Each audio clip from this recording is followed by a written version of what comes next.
A plan was conceived to contain the contamination release of Unit 4 in the form of a concrete lid, which would come to be known as the sarcophagus.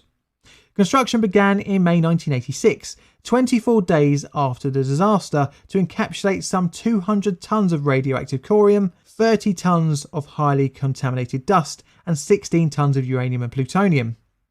The construction would last for 206 days, between June to late November of the same year.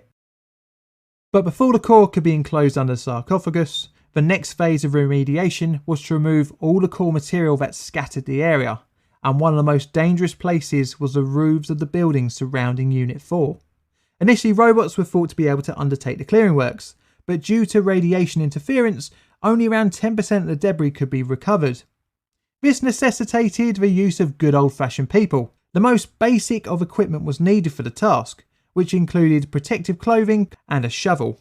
A total of 5,000 people, known as liquidators, were called upon to undertake the cleanup on the roof, each only being allowed between 45 to 90 seconds of total working time to reduce the risk of exposure. The calculated risk was 25 rem, or 250 millisieverts, of radiation per person.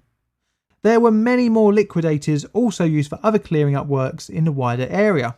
And finally, after this, the sarcophagus could be closed over the turbine hall and reactor building. The construction was undertaken over 8 stages, all whilst Unit 4 released contamination, and next to Unit 3, which still needed to be operable. Concrete containment walls were built around Unit 4 and a dividing walls erected between it and Unit 3.